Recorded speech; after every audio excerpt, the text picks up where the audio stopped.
All right, welcome back, everybody. It's me, your homie, just coming off the high of getting my new anime tattoo. It's your host who loves skin stickers, Bryan, and we are being certainly entertained in this district. Of course, I have my usual partners in crime with me. Hi guys, it's Emily. Super happy to be here with you this Sunday, um, and excited to see how this continues to play out in the entertainment district. We'll keep it moving. Hey y'all, it's Hannah. And since Bryan now has a new anime tattoo, I'm seriously considering getting Set Your Heart Ablaze on my body in the next month or so. We'll see. Stay tuned. Do it. Bad influence, do it. No. Set your heart ablaze, remember? That's what we want. No. My heart cannot handle any more Rengoku donut jokes. For real. So please no. Done.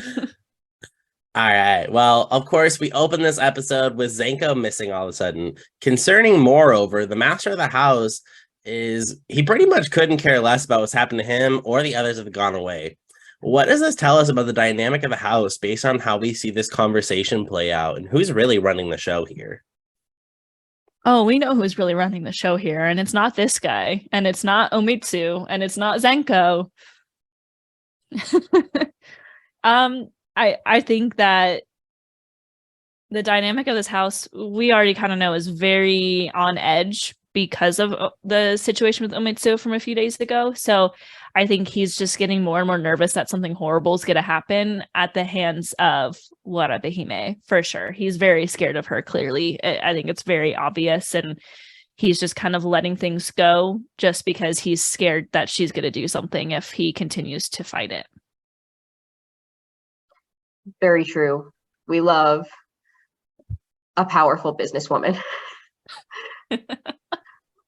We know that Warabe is running the show here, and this guy is just the front because women can't run their own businesses in still a lot of places in the world, but certainly not in Taisho, Japan. So somebody has to be the front for the business, but he's going to do everything he can to stay out of her way. Women's History Month. All right. We love a little bit of her story, right? The baddest bitches in her story, as RuPaul says, I think. After that, though, we do flip to a different dialogue, certainly more animated as well, where we see Inosuke trying to charades out the demon he found at his house. What do you think of this conversation and the multiple contents of it? And we also get to see Uzui show up and leave without a flash. Let's just go over this scene really quickly, because there's a lot here. There definitely is a lot here. This is the first time in a little while that we've seen Tengen show back up, and dressed and ready for his Hashira activities as well. So you can tell, I think, that he's a little bit on edge. And I'm interested in, how he kind of insinuates, I think, that he feels that maybe they're not up for this task because he knows that what they're dealing with is maybe stronger than what he had initially anticipated. So he doesn't want to put them in harm's way, I think, even though he's a little bit more brash than the other Hashira we've interacted with so far. His duty is still to protect. And so I think that he feels like maybe they're in a little bit too deep in this situation. Whereas like Tanjiro and Inosuke, I don't think feel that way at this point, and they want to prove their worth. So the fact, though, that Tengen is nervous probably should make us a little bit nervous. I'm already nervous from the last episode. Upper six, frick. I mean, we're out of lower moons at this point, though, so it's not like we can do anything less than that. But this conversation is so chaotic. I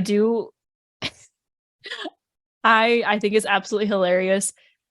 Tengen shows up, and of course Tanjiro is very good at smelling, and Inosuke is very good at feeling, and neither one of them knew he was coming, which just shows how skilled Tengen is with the art of stealth. And then he mentions that Zenitsu's gone missing. The way that Tanjiro and Inosuke changed the subject so quickly Made me giggle a little bit. I was like, you didn't even like worry about it. I think it's just because of what they've been through. They know like they're going to get him. And Tanjiro later mentions that he knows that Zenitsu's still alive. But it made me chuckle a little bit. But it's a wild conversation, and I think that it's an important one that they needed to have with a lot of comedy intertwined, and definitely shows us that I think Tengen is caring more about them than he is letting on already, just based off of the fact that as soon as things start to go wrong with this, he's like, you need to leave. Like, he's doing it to protect them. So I think we're starting to see kind of that softer side of him, as he's kind of been a jerk to them the whole time. So I'm kind of excited to see where that goes. Hell yeah. I also like the quick conversation that they had about the ranks, and I mean, this coming from Inosuke too. Inosuke was like, yeah, don't you remember at final selection when they like fiddled with our arms? And he's like, Tanjiro is like, yeah, I remember that, but I don't remember what happened. I was too tired for that. And he's like, yeah, all you got to do is just say this keyword and then it flashes onto your arm. And I was like, all right, Inosuke, like, you paid attention more than Tanjiro? What? I was like, okay, props, bud. Nice For work. once, Tanjiro's the one that's like, Eh? Looks like they got some skin stickers of their own. Perfect, right? Even after Tengen leaves, though, the two boys are still scratching their heads, trying to figure out what's going on with this demon. Now, Tanjiro speculates there's a passageway between the houses. What were you all thinking was going on with the belts being able to be in so many places at once? Yeah, I'll admit I was very confused the first few episodes. Like, what is happening? Because also in the first episode, we saw Makio, who, was entrapped in the belts, and there was this like demon mouth, but we're seeing this demon that's, very human-like. So I was just confused about what's happening where, which house is what. So this definitely cleared things up a little bit for me. Thank you, Tanjiro, for clearing things up for me. It's an interesting battle tactic, or an interesting tactic of hiding, I think. And we're seeing more and more of just what Daki is capable of and what power she has, possibly over like another demon-ish kind of, with the belt demon. So interesting to see, and definitely makes sense to why we haven't really seen the belts yet, but we kind of have. It's all over the place for me, for sure. True. We've seen belts aplenty, but where are they coming from? That is like seemingly disconnected from anything so far, other than perhaps the floating set of lips that we've seen without like a major reveal yet. So it is interesting, and it's also different than any of the other demons that we've seen the boys encounter so far. Closest maybe in my mind at this point to Enmu on the Mugen train, kind of like fusing with an object that's inanimate. This is another take on that seemingly so far, although whether or not that's true, we're going to find out. So definitely helpful to have the little explanation from Tanjiro, and like, there's a passageway, and it makes sense that it would be really hard to kill people without blowing cover in the entertainment district. So probably a good way to keep the blood underground. Helpful explanation. Very good for Demon Slayer 101 in my brain. You bring up something good, yeah. because it was definitely interesting that he mentioned, like, yeah, it's good for this demon to be hiding here because it's a nightlife district, but that also can be really hard because she does have to work, and you can't like just disappear every night to go prowl for humans. So that was an interesting call out too that he said, and I was like, like, that's kind of true. Like, that can be really hard. So interesting that we're kind of moving forward in the story arc of this demon here. Yeah, I like that. Those were both really good points from both. Yeah, I like that. And of course, right, Tanjiro never, walks away from something. He leaves his conversation with conviction in his heart, promise to act as if everyone was still alive and able to be saved. He goes back to the Tokicho house. Quick side note, that surname sounds familiar, eh? Yeah. Oh, I don't know. I don't know if that's canon that like somehow Muichiro is related to this house, but we'll save that for another day. He packs his things, pays his rent and lodging, and lets the Oiran know that he's leaving and that he was a dude the entire time. Now let's chat about her response real quick. I think we're coming now to the conclusion of like this funny joke that's been running for most of the season so far. I think that it's really fun to see her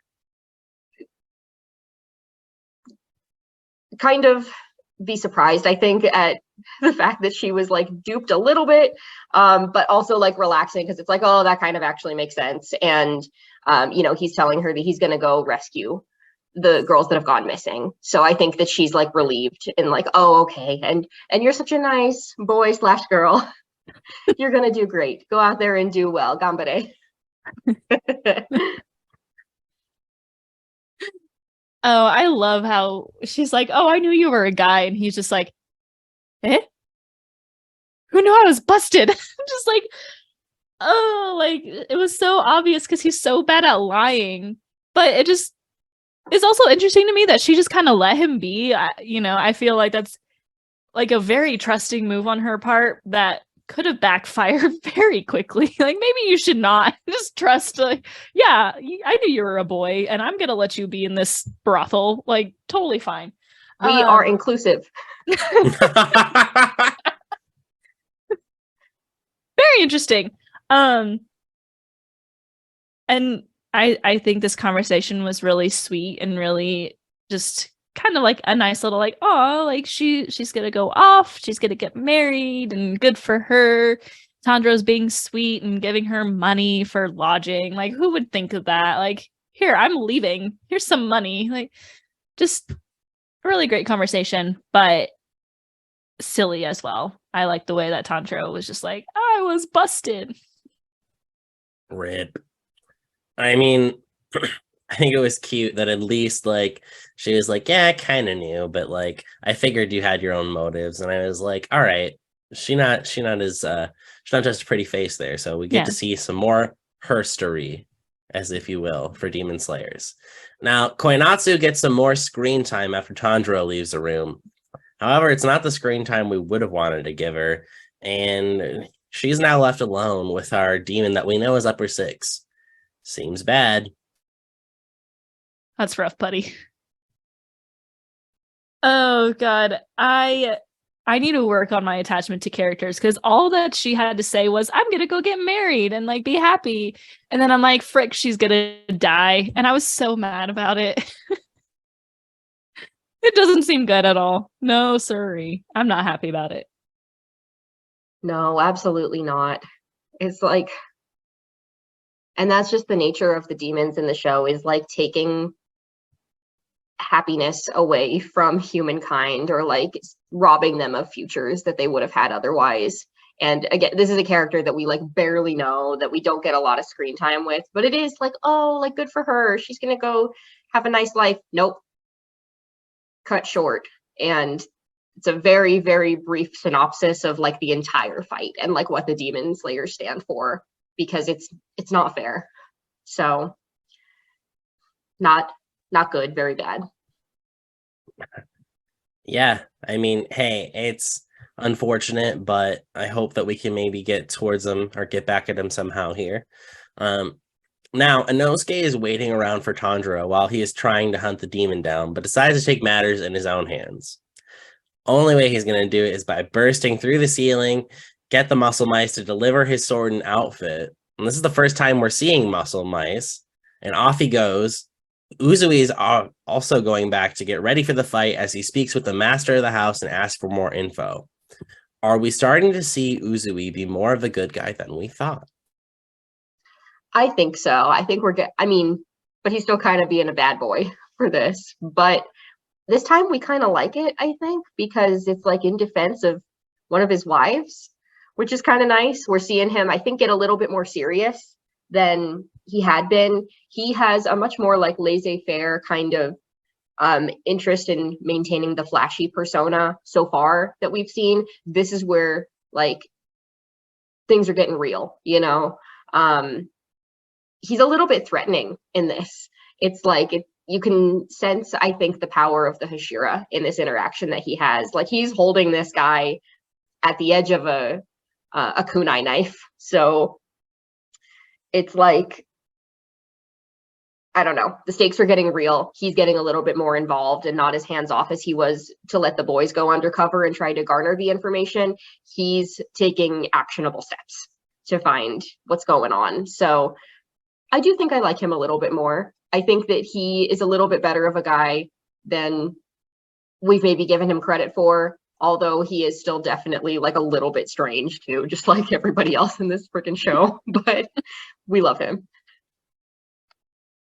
He also thinks he's doing this alone at this point. Like, he sent the boys home and he thinks they just listen to him. But I never really thought he was a bad guy, you know? I think he was kind of a jerk at the beginning, but not still like, I mean, he's a Hashira. He's fighting for the good of humanity. So like, there's got to be that side to him for sure. We just haven't really seen it yet. More of just like a rough introduction of him just kind of being wild and flashy. But you can tell that I think I touched on this a little bit earlier, but he's starting to seem very protective almost, you know, like as soon as it seems that Zenitsu's missing and he's really trying to get to his wives, like he very much is not necessarily desperate to save them, but very serious about it. And, you know, to the point of using his ninja skills. Very cool, by the way, like how he just showed up and then left without making a sound. He's so cool. Oh, I love it. But yeah, I never really, I don't know, that might be controversial. I never really saw him as a bad guy. Like, he just was hard to like at first, and we're already seeing that grow. Yeah, I mean, as they say, right, the kunai is the most powerful weapon in anime. I mean, what you got? Any move coming at you, kunai. That joke will get funnier if you ever watch Naruto, for anyone listening as well, because number of times they use a kunai against some wild ass shit. All right. Well, nonetheless, right, we do also get to see a small ounce of fighting here at the episode, and Tanjiro already seems like he is not okay. He said he's already feeling powerless because of the fear he has. How do you think this fight will compare to the fights we have seen with previous 12 Kazuki members? Oh, my boy's trying his best, but he is like instantly scared. But also, like, he clearly was frightened when he says like upper 6 in his mind, and he just like instantly draws his sword. Like, he still is like, all right, I'm here, like, I'm gonna do this. And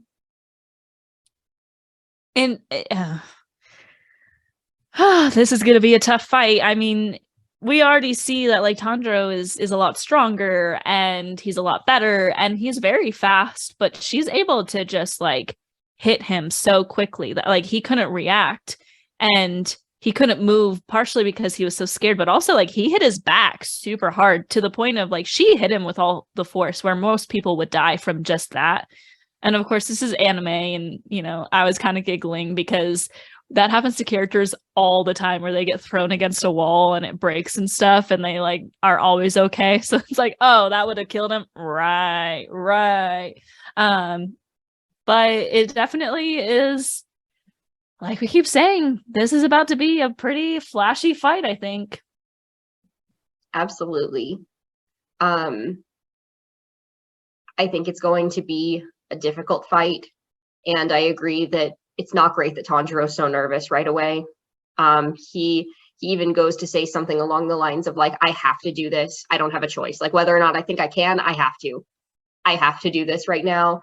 But I'm sure that he is probably as strong as he may have gotten over the last several months since everything with the Mugen Train. I think that in some ways his hope may be a little bit cracked around the edges too, because the stakes have been set higher with Rengoku not being able to beat not being able to beat one of the 12 moons as a Hashira.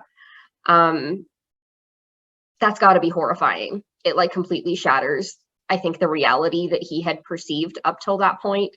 And in some amount. I'm sure that what he's probably thinking is like, if Rengoku couldn't beat one of these, how the heck am I supposed to be able to? I'm going to try. I have to. I don't have a choice. I'm a Demon Slayer. This is what I'm going to do. But I do think that something about that is probably going to be lingering at the back of his mind moving forward. Right. I think at this point, right, he's kind of caught between a rock and a hard place, right? Like his goal of overall turning Nezuko back to a demon is really put in, you know, pure peril here when he has to kind of go at this solo. And I think not that this is his first time going solo against someone, right? Because we've seen this before, but this is the first time where it's someone of purely high caliber, and really great parallels called out by both of you in that one. So, of course, right, we do get a great closeout to the episode. Tanjiro is standing his ground against someone who I would say is a little bit out of his power range, and saying it's not if, but I must take on this upper rank demon. How did that make you feel? I know my heart was fluttering when he said that. I felt afraid for him. Fluttering is a good description, I think. Like I just said, we have not had a lot of time here in between, like, trauma to the next fight. And I know that that's kind of to be expected with a show that's aptly named Demon Slayer. Like, this is the way it's going to go. It's going to be fight after fight. But at the same time, part of me is like, I want to protect him. Like, I don't want him to have to fight, but I understand that he does need to. And maybe he's going to end up surprising himself in this fight too. But I'd be lying if I said that I wasn't a little bit nervous, knowing that reality for Tanjiro and for us as viewers was shattered by the last arc. So, like, nervous butterflies, I think. Yeah, agreed. I think that there is that, you called out something very important, Emily, is that, like, going through what he's gone through has to mess with your brain. And yes, he is stronger. Yes, he is growing. But, like, compared to some of his first fights where he wasn't as strong, he had already been through a lot. But now he's seen, he's seen multiple, like, 12 Kizuki. He's seen someone die in front of him that he thought was so powerful, and he couldn't do anything about it. So, like, that all has to go through your head. So it definitely makes it more scary for the audience too, because, this is the first battle we have since we, like, genuinely lost a main character in a battle. So now you're going, like, is it going to be a Hashira? Are we going to lose someone this battle? Are we not going to lose someone this battle? Could it be, one of those shows that'll kill off a main character? Who knows? So it's definitely a nervous fluttering, but I do have to say my heart also flutters with the way he just, even though he's got all that going on, and that he's more scared than he's been, that he's got more of, like, this emotion behind it because he's lost people, and he knows that he's still got a long ways to go. He's still standing his ground, and he's still, choosing to fight, when in reality, he probably could have just been like, yeah, never mind, I'm gonna do what Tengen said and flee, but that's not Tanjiro. So Nice. Well, of course, right, we come to the end, and we want to do our favorite moments. My favorite moment was actually Daki giving Tanjiro compliments by saying his moves weren't half bad midair, and that she's starting to get fond of him. I think it's always fun when there's a dynamic of playfulness in these very, heavy and gravity-filled moments. It adds to stakes, I think, by creating such a contrast to the powerful fighting with such levity and conversation, which I think is kind of an important call-out. yeah, agreed. My favorite moment I literally just talked about, and we talked about a little bit, but it has to, like, if I pinpoint it is Tanjiro's line of, no, it's not a matter of if I can do it, I will do it. I've used that quote multiple times. It's very Tanjiro, and it's very just, like, a good quote. Like, yes, Tanjiro, like, you got all the good quotes, my kid. But like we just talked about, everything that's going on inside his brain, all of what he's been through, like, he's still choosing to stand his ground, and it's such a powerful moment. I really enjoyed that. But I do have to call out the soundtrack for when he starts using his water breathing against Daki the first time. We've heard the water breathing theme multiple times, but it's just so good. I listened to that little part on repeat because the OST is just so good, and it continues to get better. So I'm super excited. to see where the OST goes from here as well. Absolutely. I think I'm going to have to agree with Hannah here. And this little moment with Tanjiro, I think, holds more weight for me after revisiting all the Mugen Train and everything before that led up to this at this point, and knowing how much more room there could be for potential to grow. Proud but scared for him to pick something different. I did like Tengen threatening the guy in the other house. I think that was probably the moment for a lot of people where he became like a decently popular character. It was easy to love Rengoku. I don't know anybody that doesn't love him because he was just like so sweet and the embodiment of everything you would expect a Hashira to be. Tengen's a little rougher around the edges when it comes to his approach, I think. And this moment was one of the first times that it felt like we were observing, I think, a Hashira. So it was cool. It was cool to see him get like defensive and, beyond his most serious behavior. Yeah, I think, we had a similar thing with Rengoku where like we didn't see his like full Hashira behavior. And I think, like you said, it's a little bit softer and easier to get to him. Hannah, I think for your moment, I really like that you always find the smallest things about Tanjiro to love. I think that's why you guys have both really great perspectives. So nice work, you two. Love it.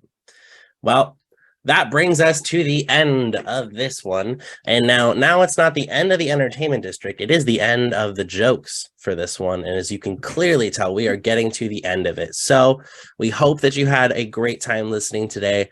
Of course, don't forget to tell your friends about us. Help us get some listens. We're almost at 1,000 downloads on Buzzsprout. And we've finally gotten some international downloads. So thank you to those of us over in Japan who have followed. We appreciate it and downloaded. Hannah's going to keep trying to use her Japanese on the podcast. So don't you worry about that. You'll get more of that as well. Don't forget to follow us on TikTok and Instagram at Hashira Half Hour. And we also have our Twitter at Hashira Half. Thanks for tuning in, folks. And we'll see you next week. Umai. Umai. Arigatou gozaimasu, and